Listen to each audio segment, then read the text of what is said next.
Bonjour à tous et bienvenue pour ce 17e Marketing Reboot. Alors, un sujet extrêmement important, less is the new more, le marketing à l'épreuve de la sobriété.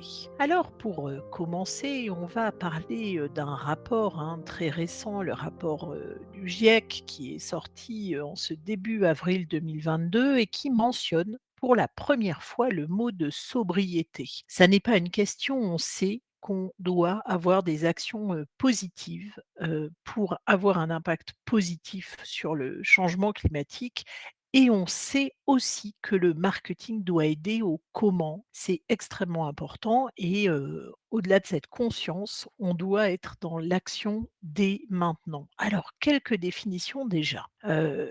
Finalement, cette notion-là, elle existe depuis assez longtemps, hein. On voit dès 2017 avec Murphy l'apparition du marketing éthique, c'est-à-dire des pratiques soulignant les politiques et les actions marketing transparentes, fiables et responsables et qui font preuve d'intégrité et d'équité envers les consommateurs et les autres parties prenantes.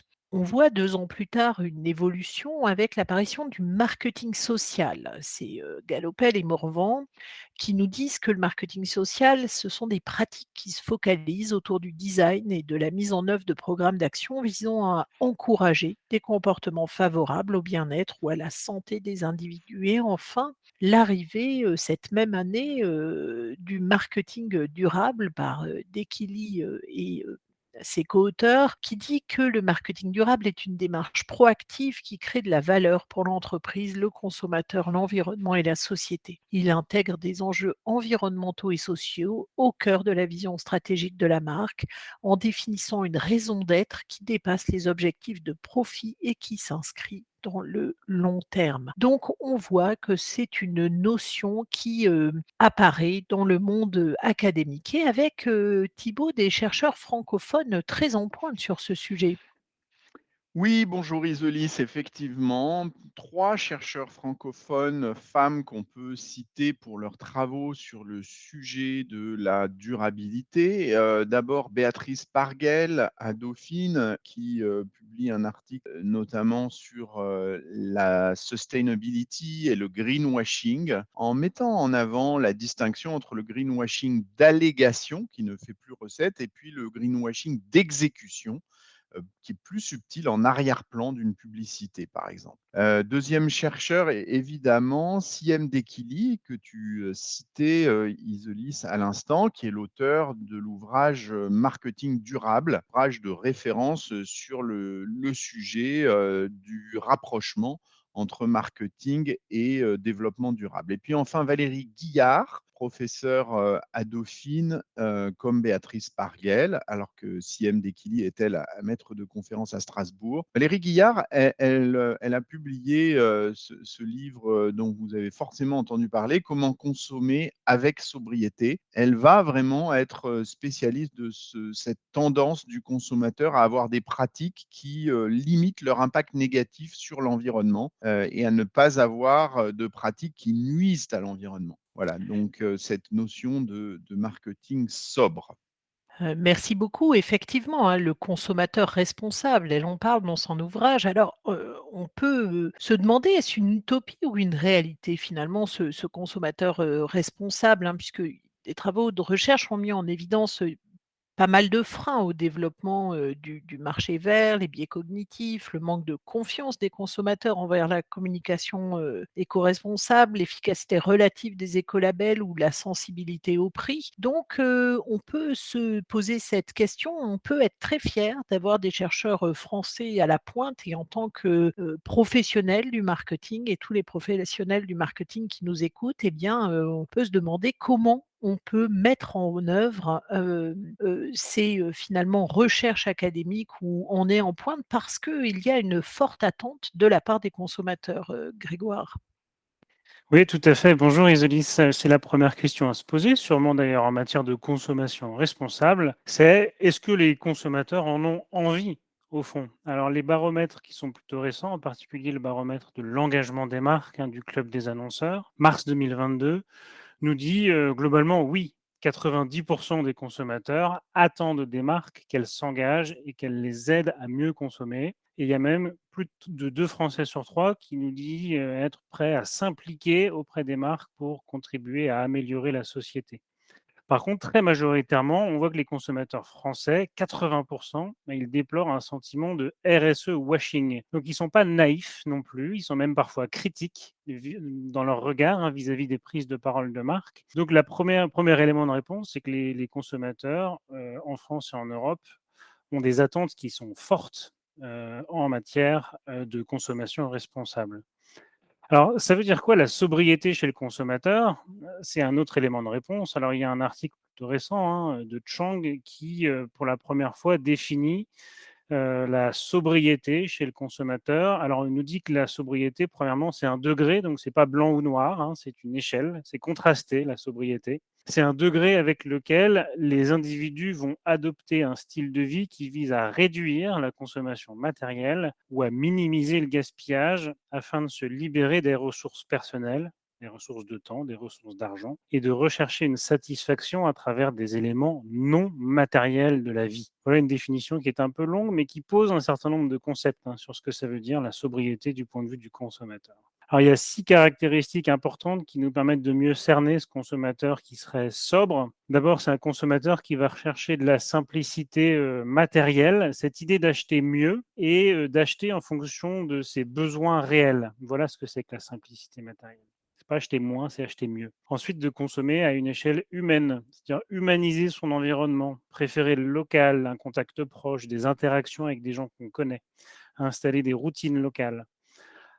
Exploiter une technologie appropriée, donc plutôt que d'avoir un forfait tous les mois de 4G ou de 5G, payer en fonction de notre consommation réelle, donc une technologie fonctionnelle moins énergivore. Ensuite, on a de l'autodétermination, avoir un contrôle sur sa vie, une sensibilité à l'écologie évidemment, et puis cette idée de développement personnel puisque la recherche fait des liens qui sont assez étroits entre le développement de la consommation, responsable et des valeurs de spiritualité dans la consommation. Donc aller chercher des valeurs qui sont hédoniques, des valeurs d'accomplissement personnel à consommer responsable. Bref, on voit bien que la consommation sobre n'est pas quelque chose d'extrêmement simple. Au contraire, parfois, pour consommer sobre, il faut faire un peu complexe avec des propositions de valeur un peu plus riches. En tout cas, la sobriété ne signifie pas vivre à bas coût. Ça n'a donc rien à voir avec le low cost, bien au contraire. Merci Greg. Alors effectivement, la sobriété, c'est pas toujours simple, a fortiori parce que nos comportements, sont souvent, il faut bien le reconnaître, désalignés avec nos croyances. Cette dissonance, ce gap finalement entre attitude et comportement est au cœur, du sujet, bien sûr, de la sobriété. Alors il y a 3 rationalisations possibles qui sont en général employées. Ça, c'est Eckhart en 2010 qui nous l'explique. Il y a des rationalisations de type économique. Je vais chercher en tant que consommateur là où il y a le plus de valeur. Bon, bien, si un produit est moins cher, c'est celui que je vais privilégier. La dépendance institutionnelle, c'est à l'État de réguler, c'est pas mon souci, c'est pas mon problème, ça me dépasse. Troisième type de rationalisation, la croissance. Le développement, au fond, ça implique des pratiques qui parfois, bah oui, c'est malheureux, sont non éthiques. Avec ces 3 rationalisations-là, malheureusement, on va trop souvent justifier des écarts forts avec nos croyances. Face à ça, Carrington, en 2014, nous propose un cadre conceptuel pour limiter ce décalage qui passe par 3 choses. La priorisation des valeurs associées à la consommation, la planification des achats, et puis le fait de planifier pour faciliter des achats éthiques routiniers. Alors, on voit bien en effet que ce consommateur, responsable, parfois on peut le considérer comme, quelqu'un d'un peu éloigné à son propre, sa propre vision de consommateur, parfois même trop parfait. Alors ça, c'est un article assez récent, 2018, de Jeanne Lallemand et de Gilles Serret de Lannoz dans Décision Marketing, qui nous dit qu'en effet, on associe beaucoup de stéréotypes assez négatifs à cette figure de consommateur responsable. Alors on le considère soit comme un intégriste, quelqu'un d'un peu rabat-joie, ou alors un peu snob, un peu supérieur. En général, on associe le consommateur responsable à quelqu'un d'assez mature, voire un peu âgé, qui a un niveau d'éducation plus élevé que la moyenne, des revenus confortables, des enfants, et puis si éventuellement ils sont plus jeunes, dans ce cas-là, ils sont plutôt militants, activistes parfois. Bref, dans ce cas-là, on voit bien que le consommateur responsable peut être une vision qui est assez utopique. Alors cet article, il est passionnant parce qu'il identifie assez clairement les freins à l'adoption de la consommation responsable. Et il nous dit, bah, le rôle du marketing dans une société sobre est sûrement de rendre le monde d'après plus désirable et de casser ces stéréotypes négatifs qui constituent des freins à l'adoption. Alors, il y a 4 grands types de freins que cet article, analyse. Il y a un frein qu'on appelle, un frein d'intégration. Alors, on peut le percevoir quand, vos amis vous disent, «Ah, mon voisin est un consommateur responsable, c'est un intégriste». Alors, le frein d'intégration, c'est ça, c'est: «J'adhère pas au modèle parce que je trouve le modèle trop agressif, il va trop loin, il m'oppose aux autres, il me place dans le conflit». Ça, c'est le premier frein. Ensuite, il y a un frein de désirabilité. Ça, c'est quand on trouve notre voisin d'en face, un peu hippie ou un peu ermite. J'adhère pas au modèle parce que c'est un modèle qui va m'isoler, qui va me placer en marge de la société, un modèle de la privation finalement, voilà comment on va le percevoir. Et puis ensuite, il y a des freins qu'on appelle d'identification. Donc ça, c'est mon voisin qui serait un peu snob, hein, donc j'adhère pas au modèle parce que je juge le modèle comme politiquement correct. Je veux pas ressembler à ceux qui suivent ce modèle, écolo par conformisme. Voilà cette idée de frein d'identification. Et puis le dernier frein, c'est le frein de plaisir. Ça, c'est mon voisin d'en face qui serait rabat-joie parce qu'il serait, consommateur responsable. Dans ce cas-là, j'adhère pas au modèle, non pas pour, ses valeurs, mais parce que c'est trop compliqué, ça demande trop d'efforts, ça m'oblige à des normes sociales que moi je trouve contraignantes ou que je trouve franchement pas désirables. Donc en fait, on a 4 grands types de freins qui constituent autant de leviers d'action pour le marketing, parce que ce sont des verrous à aller faire sauter un par un, évidemment, pour basculer dans le monde d'après, qui serait un monde non pas basé sur la propriété légale, Thibaut, mais sur la propriété qu'on qualifie de psychologique. Merci Grégoire. Je ne savais pas que tu avais de tels rapports avec ton voisin. Alors c'est vrai que pour éclairer au fond les nouvelles tendances de consommation, on va pouvoir revenir au concept clé, au concept dual de la propriété. Hein, c'est quoi la propriété? On peut dire qu'il y a deux dimensions fondamentales. Une dimension légale. La propriété est fondée sur des droits légaux, elle est reconnue par autrui. Et puis bien sûr, une dimension de propriété psychologique, c'est-à-dire l'attitude envers un objet qu'une personne va considérer comme sien, sans que cette reconnaissance soit forcément acceptée par les autres. Ça peut se manifester par des émotions associées à l'emploi de pronoms personnels, c'est mon objet, c'est sa propriété qui traduit une relation finalement entre la personne et l'objet et disséquer ce sentiment de possession va, pouvoir nous aider très probablement à, réfléchir à des solutions. Alors, Isolis, peut-être, quelles sont les réponses des marques? Effectivement, hein, on a vu que le consommateur, avait des besoins alors qu'il était parfois désaligné et finalement, comment les marques, répondent à ça? Alors, tout n'est pas forcément rose quand on veut faire du vert.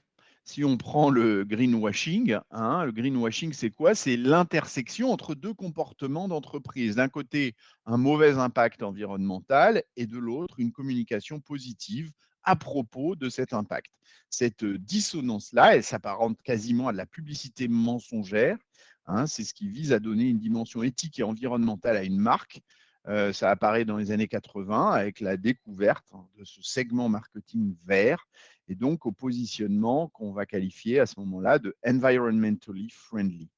Alors, il y a plusieurs pratiques qui sont identifiées en matière de greenwashing. On peut en citer trois en particulier. D'abord, la séparation. Là, on va dire en tant que marque, on va opérer une séparation très claire, finalement, dire qu'on respecte les attentes, mais cela n'a aucun impact sur nos pratiques, hein.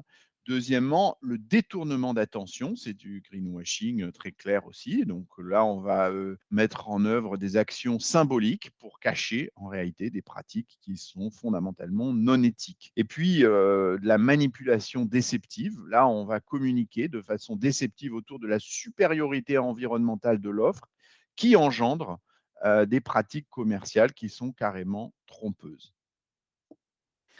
Alors, deuxième type de réponse des marques, hein, c'est de prendre parti, de devenir une marque activiste. Si les consommateurs attendent des marques qu'elles s'engagent, eh ben allons-y. Et puis on a quelques exemples hein, qui nous viennent souvent d'Amérique du Nord. On peut citer Nike hein, qui s'est associé au mouvement Black Lives Matter en changeant son slogan le temps de quelques semaines.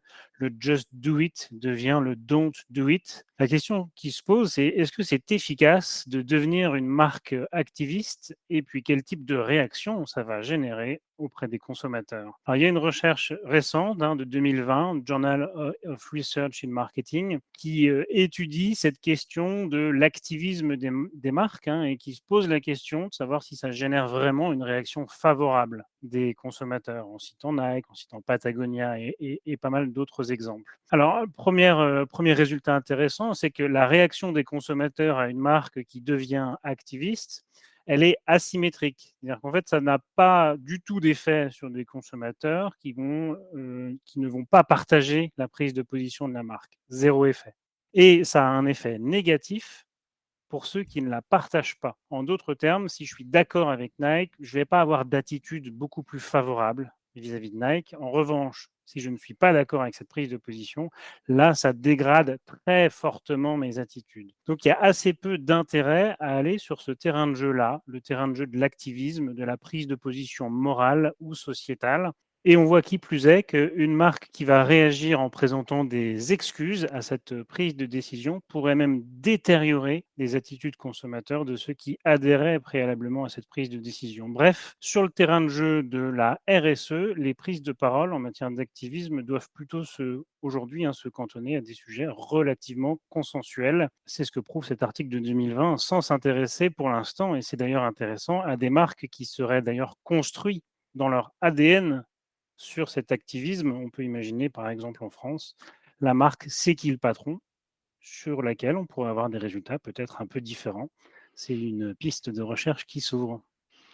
Tout à fait, Grégoire et la question qu'on peut se poser, c'est finalement à quoi ressemble le marketing à l'ère de la sobriété, hein? Alors la sobriété dans le langage courant, c'est associé à la modération, à la réserve et on voit bien que, face, au péril énergétique, hein, auquel on doit répondre, on prend conscience à la fois les individus, les organisations de l'urgence de réagir et donc il y a, beaucoup de recherches, dans le champ de la consommation qui étudie, comment, justement, il est, intelligent, de réagir. Alors premier axe, c'est travailler sur une, proposition, finalement de valeur, étendue. Grégoire, tu peux, peut-être, nous en dire un peu plus là-dessus?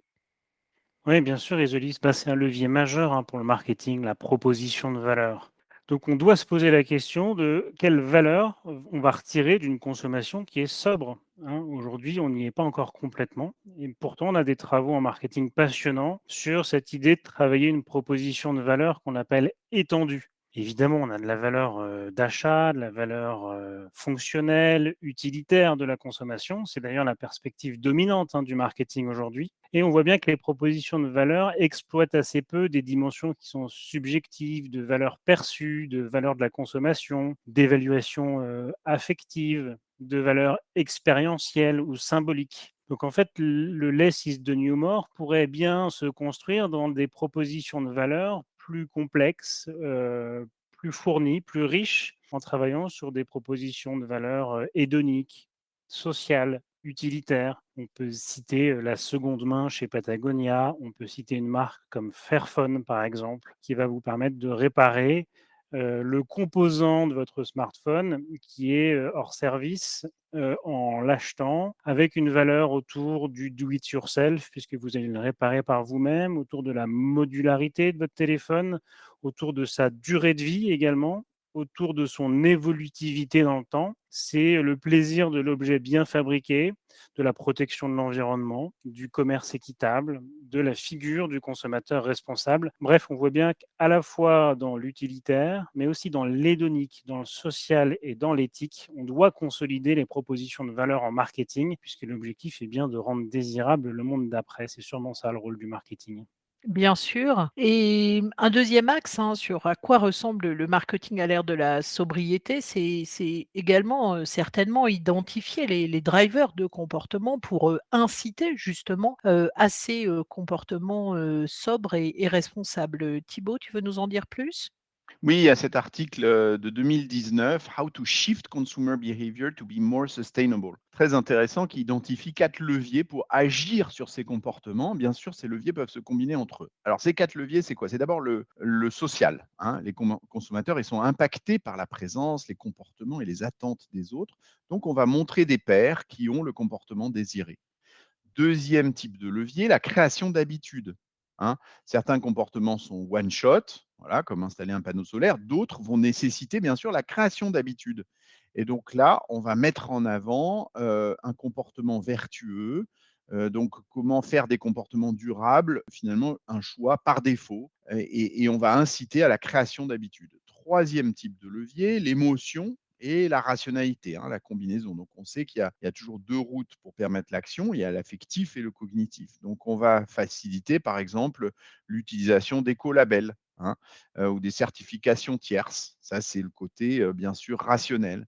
Et puis de l'autre, on peut utiliser des sentiments négatifs pour parler des risques de l'inaction. Et quatrième type de levier, la tangibilité, hein. Le risque, c'est toujours que le résultat des actions soit à long terme, donc l'impact, il est perçu comme vague et distant.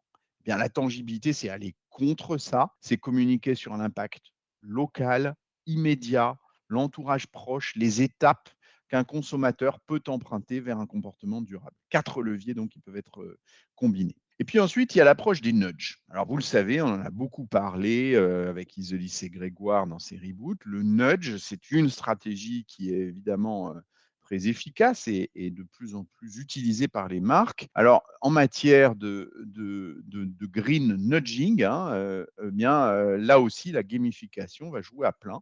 On peut citer par exemple les nudges qui sont basés sur l'image de soi, hein, donc montrer un consommateur qui peut avoir un impact concret par ses actions. Voilà, ça c'est un nudge efficace. Les nudges basés deuxièmement sur le désir de conformisme social. On va rappeler les normes sociales sur les comportements désirés, par exemple. Voilà. Troisièmement, des nudges basés sur le choix par défaut. Et là, l'efficacité, elle repose plus sur l'inertie, l'aversion pour le risque, les carottes plutôt que les frites, hein, par exemple, par défaut, c'est l'exemple de Thaler et Sunstein, avec du coup des questions sur l'éthicité, hein, le caractère éthique ou non finalement de ces green nudge.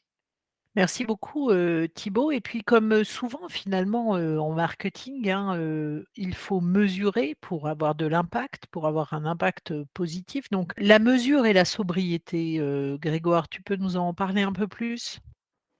Eh oui, The List, bah, on ne manage que ce qu'on mesure, hein. Ça, on le sait depuis en effet assez longtemps, hein, dans le marketing et dans d'autres disciplines. Peut-être un chiffre, hein, c'est le baromètre du marketing de l'engagement, hein. La deuxième édition de ce baromètre qui nous dit qu'il y a seulement 50% des professionnels du marketing et de la communication qui essayent de mesurer leurs actions, hein. Donc en termes RSE, évidemment. 68% d'entre eux nous disent: «Ben, moi, je mesure sur des indicateurs environnementaux», 60% sur des indicateurs sociaux et sociétaux. Donc on est encore assez loin du compte en matière de mesure de l'impact environnemental et social des actions de marketing et de communication. On n'est qu'au début du chemin, mais déjà avec des premières avancées qui sont vraiment prometteuses. Et on sait que cette mesure, elle va accélérer, notre capacité à agir, donc elle est extrêmement importante. Si on prend, un exemple très concret, hein, par exemple, celui de l'impact, carbone, de campagnes email et SMS, hein, on sait que finalement l'impact, il dépend de plein de critères, de la taille, du poids, mais aussi bien sûr de la méthode, hein. Est-ce qu'on prend en compte le matériel, juste l'énergie, des pays, dans lesquels on envoie, du type d'acheminement, est-ce qu'on est en 4G, en Wi-Fi, du type d'appareil, hein, que le consommateur utilise pour afficher, finalement, l'email, le PC ou le mobile, du taux d'ouverture, temps d'affichage, du jour, de l'heure d'envoi, donc énormément de critères. Pour que vous ayez un peu, une idée, hein, par exemple, si on envoie environ 200, millions, d'emails sur un an et 35 millions de SMS, ça correspond correspond à 1,62 tonnes de CO2, donc un équivalent environ de 8 400 kilomètres en voiture. Alors vous pouvez vous dire, bah, c'est pas énorme parce que c'est déjà des volumes d'envoi assez importants, et pourtant il faut s'y intéresser, il faut l'abaisser parce que, si on veut avoir un impact, on sait que ce sont des petites rivières et donc effectivement, c'est pas, colossal et bien sûr que, toute la partie device, a un impact, beaucoup plus important, mais ça n'est pas pour ça qu'il ne faut pas, bien sûr, s'y intéresser, et s'en occuper et alors pour s'en occuper, finalement la priorité c'est clairement de diminuer le nombre d'envois, gérer l'inactivité, maximiser le ciblage, minimiser le poids, des emails. On sait qu'on a des leviers d'action et donc en tant que professionnel du marketing, on se doit de les mesurer et de les actionner le plus rapidement, possible. Alors finalement, hein, less, is the new more, Thibaut? Oui, Isolis les chercheurs en marketing n'ont pas attendu, heureusement, les derniers résultats, de tel ou tel institut pour s'intéresser à ce sujet-là. Si on prend un peu de recul, le courant même du marketing relationnel, celui qui consiste à s'intéresser à la perception réelle du consommateur, conduit à réconcilier l'intérêt finalement de modération dans les actions d'une marque avec, l'intérêt de perception et d'impact, chez un consommateur pour éviter une réactance, une destruction de valeur à cause d'un sentiment d'envahissement. Donc il y a cet article, hein, fondateur qu'on aime bien citer, c'est vrai dans nos reboots, "Enough is enough", hein, article de Godfrey notamment, Siders et Voss, qui s'intéresse à la fine line, hein, le niveau, subtil dans l'exécution de la communication relationnelle, ce seuil idéal de communication au-delà duquel, eh bien, trop c'est trop et on commence à détruire de la valeur dans la perception du consommateur. Comment mesurer pour doser correctement? C'est toute l'école, bien sûr, de l'expérimentation. Tout à fait et au-delà du marketing relationnel, hein, dans l'univers, du média digital, on peut aussi, mesurer pour réduire, hein, par exemple, dans les campagnes, on peut, utiliser un acteur comme, Impact Plus qui va permettre de mesurer, faire un audit environnemental de chaque partenaire intégré au plan média, de l'impact de diffusion, hein, grâce à un algorithme qui est natif, des calculs de KPI, environnementaux, avec une lecture qui est couplée à ceux, des KPI, médias, pour, bien sûr, mesurer et abaisser la consommation énergétique et l'intensité carbone et puis des axes pour, l réduire une fois qu'on comprend, qu'on mesure des recommandations concrètes pour optimiser, l'impact carbone, sans dégrader, bien sûr les performances, médias. Donc avec des activations par exemple de ciblage, Wi-Fi, hein, moins énergivores que les réseaux mobiles, voilà et une vision, des performances environnementales finalement d'un plan média qui va nous permettre, au fil du temps, d'optimiser, notre impact et de suivre, ce KPI, dans la durée et donc de l'impacter en tant que professionnel, du marketing. Comme vous le savez, on conclut toujours par un let's reboot. Alors si on veut retenir, quelques éléments, le consommateur sobre, finalement, il est différent. C'est différent d'une consommation low cost, et les exigences des consommateurs, elles sont importantes vis-à-vis des marques, mais il y a parfois un écart entre, nos croyances et nos comportements. Donc il nous faut déconstruire les stéréotypes, qui sont souvent encore malheureusement, négatifs, quand ils sont associés au consommateur, responsable, le fameux voisin de Grégoire. La réponse du marketing, hein, 2 risques, majeurs, identifiés dans les prises de parole, le greenwashing, l'activisme. On doit en être conscient en tant que professionnel du marketing. C'est bien sûr essentiel de travailler des propositions de valeur étendues et d'avoir un rôle de pédagogie, expliquer, démontrer, concrétiser et inciter bien sûr, idéalement, hein, de manière, la plus gamifiée, possible parce qu'on le sait, la gamification a un impact positif plus immédiat bien souvent. Des actions concrètes, on l'a dit, commencer par mieux mesurer l'impact, hein, on arrive à impacter ce qu'on sait mesurer et puis identifier des leviers d'action pour faire, plus et pour faire mieux avec moins. Le ciblage, la taille des créations graphiques, les plans médias qui vont optimiser les impacts carbone. Merci infiniment d'avoir partagé ce moment avec nous pour ce podcast, ce 17e Marketing Reboot.